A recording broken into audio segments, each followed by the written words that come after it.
여러분 아마 한 번쯤은 들어보셨을 겁니다. 유명한 뮤지컬이 있는데 오페라의 유령이라는 뮤지컬이 있습니다. 아주 많은 사람들에게 알려져 있는 유명한 뮤지컬이지요. 원래는 소설입니다. 소설을 통해서 뮤지컬을 만들었는데 이 소설을 보면 에릭이라는 주인공이 나옵니다. 이 사람은 훌륭한 가창력을 지닌 사람이에요. 그런데 그만 얼굴이 흉측하게 되어 있습니다. 얼굴이 너무나도 흉측했기에 그 모습으로는 사람들 앞에 나설 수가 없습니다. 아무리 노래를 잘하고 천재적인 소질을 갖고 있어도 사람들이 그의 모습을 보니 경악해 버립니다. 결국 이 사람이 택한 건 무엇이냐? 가면을 쓰는 겁니다. 그래서 가면을 쓰고 노래를 합니다. 사람들은 그 노래 소리에 경탄해요. 경탄. 겉으로 보면 그는 천재적인 소질을 가졌고 무서울 것도 없고 당당합니다. 그러나 가면 속의 그의 인생은 어땠습니까? 외로움과 아픔과 고통으로 가득 찬 삶을 살아갔던 사람입니다. 사람들은 그것을 알지 못해요. 그의 가면의 모습만을 바라봅니다. 가면 속 삶과 가면을 쓴 삶은 완전히 다른 삶이었지만 사람들은 깨닫지 못했고 결국 그로 인해서 비극적 결말을 맺는다는 그런 내용의 그런 소설과 그리고 뮤지컬입니다. 우리 고대 이 가면이라는 건 언제부터 썼을까? 고대 그리스의 연극을 할 때 고대 그리스 연극을 하면 사람들은 주로 가면을 쓰고 연극을 했습니다.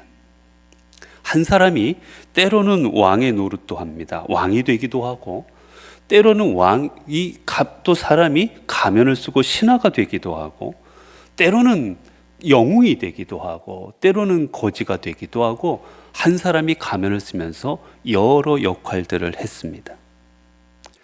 한 사람이 때로는 겉모습 가면을 쓰고 왕이 되기도 했어요. 그러나 그 사람은 실제 왕이 아닙니다. 겉모습으로는 영웅의 가면을 쓰고 영웅의 노릇도 합니다. 그러나 실제는 영웅이 아닙니다. 단지 역할을 감당하고 있을 뿐인 겁니다. 가면으로는 영웅이요 왕이지만 그 삶과 마음은 결코 왕과 영웅이 아니기 때문이지요. 심리학 용어 중에 페르소나라는 말이 있습니다. 이 가면이라는 뜻인데 오늘 이 땅을 살아가는 수많은 사람들은 가면을 쓰고 살아간다라는 거예요. 칼 융이라는 유명한 심리학자가 한 말입니다. 이 땅을 사는 사람들은 다 가면 쓰고 살아간다는 겁니다. 어떤 가면을 씁니까? 아버지라는 가면도 때로는 씁니다. 때로는 아내라는 가면을 쓰고 때로는 엄마라는 가면을 쓰고 때로는 내가 회사원이라는 가면을 쓰고 살아갑니다. 내 속은 아니에요. 나는 아닙니다. 그런데 겉으로는 어쩔 수 없어요. 그렇게 보여줘야 됩니다. 사람들 앞에 나는 이런 사람이, 나는 사장입니다. 나는 과장입니다. 나는 부장입니다. 사람들 앞에 보여줘야 될 모습이 있어요.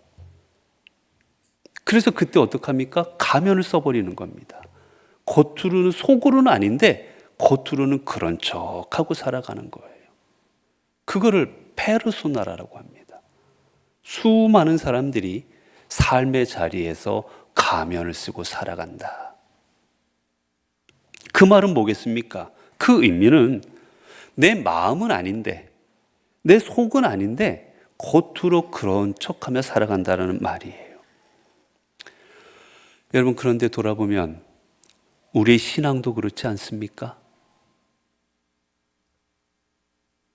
우리도 때로는 가면을 쓰고 신앙생활을 합니다. 때로는 믿음이 좋은 척 보이고자 가면을 씁니다. 때로는 예배를 잘 드리고 있다라는 가면을 씁니다. 때로는 내가 기도하고 있다라는 가면을 씁니다. 내가 신앙생활 잘하고 있는 것 같은 가면을 씁니다. 내가 구역장의 가면을 쓰기도 하고 권사의 가면을 쓰기도 하고 집사의 가면을 쓰기도 합니다. 때로는 목사의 가면을 쓰기도 합니다.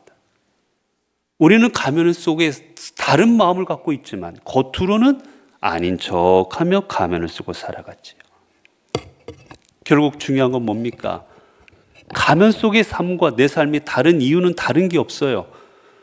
가면 속의 삶, 그리고 가면을 쓰고 난 다음에 삶이 다르다면 이유는 하나입니다. 마음이 없다라는 겁니다. 우리가 신앙생활하면서 내가 혹이라도 가면 쓴 삶을 살아가고 있다면 그것은 다른 게 아니라 마음 없는 삶이기 때문에 가면을 쓰는 거예요. 오늘 본문을 보게 되면 로마의 군인들의 이야기가 나오고 있습니다. 이제 예수님께서 빌라도에게 이제 재판을 받으신 이후에 십자가형이 언도됩니다. 그러자 로마의 군병들이 예수님을 십자가에 매 달고자 예수님을 끌고 갑니다. 그리고 그곳에서 무슨 일을 하느냐? 예수님을 세워놓고 오늘 본문에 보니까 예수님께 자색 옷을 입혀드립니다. 여러분, 우리나라도 왕일 드라마나 사극을 보면 어떻습니까? 왕이 입는 옷은 화려합니다. 화려해요. 일반 사람들이 입는 옷들은 대부분 흰색이든지 염색을 많이 하지 않습니다. 돈이 많을수록, 지위가 높을수록 염색을 해요. 왜? 염색하는데 비싸거든요. 그래서 이 자색 옷이라는 것은 왕족을 상징합니다. 왕. 예수님께 왕의 옷을 입혀드립니다. 그리고 가시로 만들었지만 머리에 면류관도 씌우고, 그리고 어떡합니까? 인사도 합니다. 유대인의 왕이여 평안할지어다. 인사도 합니다. 그리고 오늘 본문에 보니까 또 그 앞에서 절도 합니다.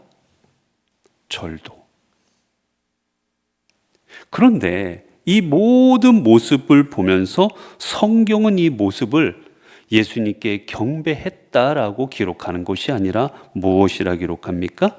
희롱을 다한 후에라고 기록합니다. 즉 경배하고, 지금 예수님이 자색 옷을 입고 그 앞에서 유대인의 왕이여라고 불러주고 인사도 하고 수많은 왕의 대접을 하고 있는 행동들을 하고는 있지만 그 모든 행동은 무엇이었느냐?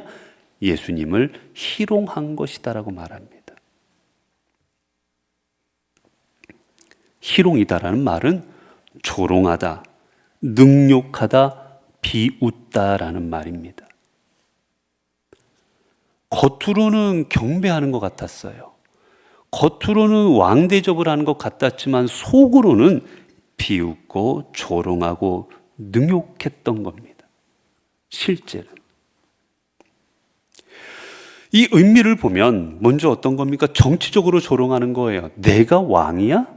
라는 겁니다. 지금 예수님이 십자가에 달리시는 그 죄목이 무엇이냐? 유대인의 왕이라 했기 때문에 십자가형입니다. 감히 어떻게 스스로 자칭 유대인의 왕이 될 수가 있습니까? 황제가 임명하지 않았는데. 정치적인 조롱인 거예요. 그래서 내가 왕이라고? 네가 진짜 왕이야? 지금 예수님을 비웃고 있는 겁니다. 그리고 주님 앞에서 자신들의 우월함, 로마의 우월함을 드러내는 겁니다. 아무리 조롱해도, 아무리 비웃어도, 침뱉고 때려도 저항 하나 하지 못하는 그 예수님의 모습을 보며 우리 로마가 이렇게 우월하다라는 힘을 과시하고 있는 거예요. 또 하나는 집단 괴롭힘을 통해 스스로의 만족을 얻고 있는 겁니다. 사형수는 어차피 죽을 목숨입니다. 아무리 어떻게 해도, 아무리 괴롭히고 아무리 뭐해도 여러분 어떻게 복수할 수가 없습니다. 그리고 어차피 잠시 후면 죽을 사람인 거예요. 그래서 집단으로 죽기 전에 그 사형수를 괴롭히고 고통 주는 그런 문화가 있었습니다. 경의를 표하는 척하며 폭행했고 침뱉고 수치심과 공포를 극대화시키면서 하나의 놀이로 삼습니다. 왜 이렇게 로마 군인들은 잔인한 짓을 주님 앞에 했을까? 왜 주님이 그들에게 뭘 잘못했다고 이토록 주님 앞에 잔인한 일들을 하고 있을까? 그건 바로 이들이 로마 군인이라는 가면을 쓰고 있었고, 바로 그들에게는 예수님에 대한 마음이 없었기 때문입니다. 이들의 마음에는 주님을 메시아로 하나님의 아들로 믿지 아니했습니다. 그저 예수님을 힘없는 나라의 그저 백성 중에 하나로 생각했고, 감히 로마의 권위에 도전한 그러한 무모한 유대인 중에 한 명일 뿐이었던 겁니다. 게다가 자신들의 민족들에게도 인정받지 못하는 어리석은 사람에 불과했습니다. 주님의 마음, 주님에 대한 공경, 믿음, 이런 마음이라고는 전혀 없었습니다. 그러자 주님을 향하여 조롱하고, 그리고 주님을 향하여 능욕하고, 이들은 비웃으면서도 전혀 죄책감을 느끼지 못했던 겁니다. 그러면 이런 사람들이 이 로마 군인들 뿐이었습니까? 아닙니다. 유대인들도 마찬가지입니다.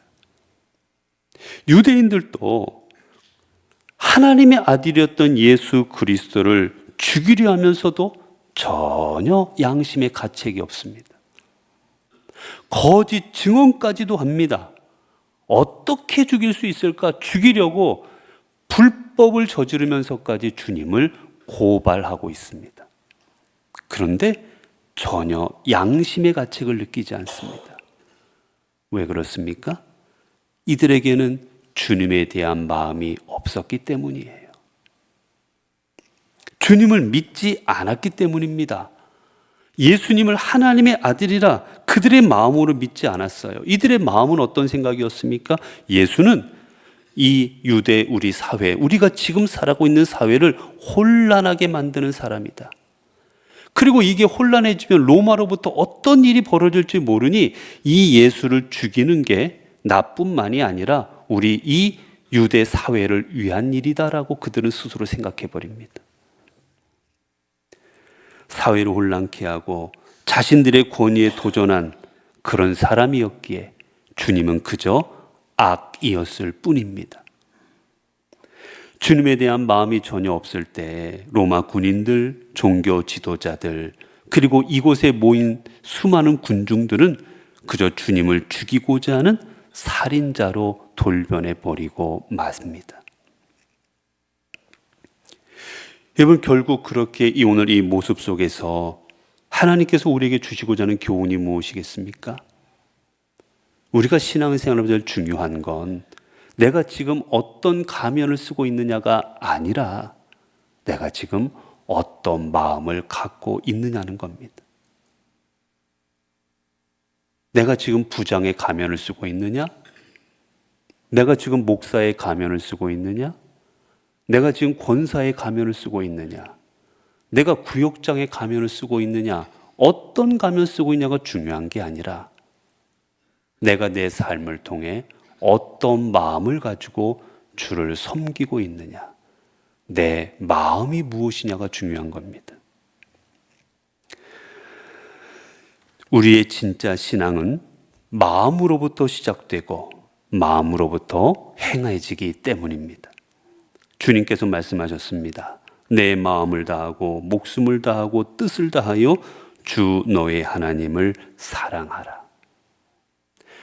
여러분, 주님 앞에 물어봤어요. 제일 큰 계명이 무엇입니까?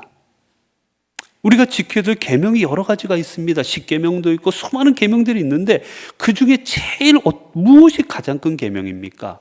라고 물어봐요. 그때 주님이 뭐라 말씀하신 게 오늘 방금 읽어드렸던 말씀입니다. 하나님을 사랑하고 이웃을 사랑해라. 근데 먼저 하나님을 사랑해라.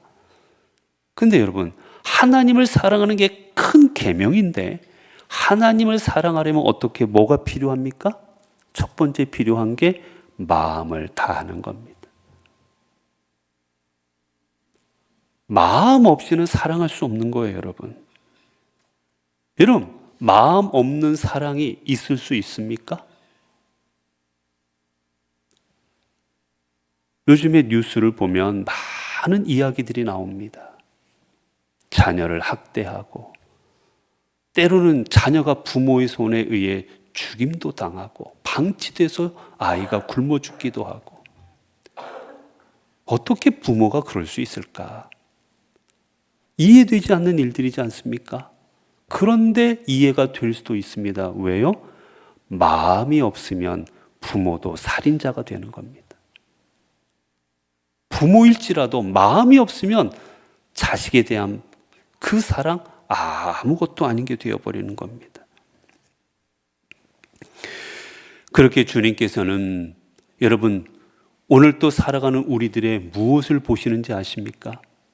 오늘도 주님은 저 사람이 목사의 가면을 쓰고 있나? 저 사람이 권사의 가면을 쓰고 있나? 저 사람이 구역장의 가면 쓰고 있나? 오늘 어떤 사람의 가면을 쓰고 있나 보시는 게 아니라 주님은 우리의 마음을 보고 계십니다. 하나님께서는 사무엘에게 사울의 뒤를 이을 그 왕을 세우라라는 명령을 내리시지요. 이에 사무엘은 이새의 집에 찾아갑니다. 이때 형이었던 엘리압을 본 사무엘의 반응이 성경은 이렇게 말합니다. 사무엘이 엘리압을 보고 마음에 이르기를 여호와의 기름 부으실 자가 과연 주님 앞에 있도다. 딱 엘리압을 보니까 너무 잘생기고 덩치도 좋고 늠름합니다. 하나님의 기름 부을 받을 자가 이 사람이구나 확신합니다. 영적 지도자였던 사무엘조차도. 그러자 하나님이 뭐라 말씀하십니까? 여호와께서 사무엘에게 이르시되 그의 용모와 키를 보지 말라. 내가 이미 그를 버렸노라. 내가 보는 것은 사람과 같지 아니하니 사람은 외모를 보거니와 나 여호와는 중심을 보느니라. 여러분, 이 중심이란 뭐예요? 우리 심장, 마음을 뜻합니다. 우리의 마음. 나는 사람의 그 마음과 속사람을 본다는 뜻이에요. 그래서 주님 말씀하십니다. 무릇 지킬 만한 것보다 내 마음을 지키라. 이 모든 것은 마음, 이 모든 생명의 근원이 이에서 남이니라. 마음에서 생명이 난다는 거예요, 여러분. 이건 무엇입니까? 삶이나 생명력, 이 모든 것은 마음의 상태에 달려있다는 말씀인 겁니다. 결국 오늘 우리가 지켜야 될 것, 오늘 우리가 가장 소중히 여기고 나아가야 될 것은 바로 무엇이냐? 마음이라는 하나님의 말씀인 거예요. 여러분, 돈이 없어 사랑하지 못합니까? 결국 마음이 없는 겁니다. 시간이 없어 만나지 못합니까? 아니요, 마음이 없는 겁니다. 힘이 없어 못 도와줍니까? 아닙니다. 마음이 없는 겁니다.